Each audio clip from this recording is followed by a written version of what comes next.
Hi everybody, good to be with you. This is our third video in the Eucharistic Adoration series. The first video we looked at what adoration is, just spending time with Jesus. Last video we looked at several times in scriptures where we see this practice taking place. And so it's kind of a practice that has been developing throughout the course of our 2,000-year history as Christians. And it's just kind of taken on a new life these recent years. Partly because I think there's been a growing need for God. I think their current generation has been able to see what life is like without God, and they don't like it. And we don't like it, and we know there's a need for the Lord, a need to be in His presence in a particular way. And so I was just kind of thinking about some different reasons why everybody ought to do a holy hour. This is a handout that I put in the bulletins last weekend. I'll probably do it again this weekend. 15 reasons that I just kind of came up with as I was reflecting on the importance of a holy hour. We'll see if I can get through all 15. But the first one is simple. Jesus rubs off on you. So this is the monstrance. I told you before that it's here where Jesus will be. This is empty right now, right? But like Jesus, the consecrated host, goes there, and we simply spend time with Him. We look at Him, He looks at us. Why is that so important? I think it's just important to be in the physical presence of somebody. You know, when you fall in love, you don't say, "Oh, I love you so much. You stay in that room, I'll stay in this room." No, you have to be together. And what happens when you're together is, number one on my sheet here, Jesus will rub off on you. Just like when you go and you have dinner with somebody who really is an inspiration to you, or maybe a role model, a hero, and you go with them, or maybe you just hear them talk somewhere, but they rub off on you. Maybe their energy, maybe their zeal, maybe their love, maybe their faith, maybe their ideas, something about them rubs off on you just because you spent time with them. That's what happens in adoration. We spend time with Jesus, and He rubs off on us. And we are infected with divinity. We absorb divinity. A friend of mine in seminary, number 2 on here, this was inspired by a friend of mine in seminary. He said, the way I look at it, you go to the beach, doesn't matter what you do there. You could be reading, swimming, running, sleep, whatever you're eating, you're going to get a tan. And this is an SON tan. When we go in front of Jesus, He rubs off on us and we absorb Him. We absorb divinity into our humanity. That's what Jesus says, "Remain in me, I'll remain in you." And when probably in the Middle Ages, people had a title for adoration called ocular communion, which was simply like, I'm one with God because I'm in His presence and I'm looking at Him, and ocular, eyes. But like, that's what happens, and we absorb that divinity into our very being. The third reason on here is simply that we find rest in the cave of silence, of solitude. Studies are clear and consistent that for us humans, we need silence.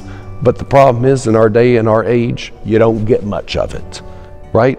We need a place where you can go and just be in the quiet. And those are hard to find.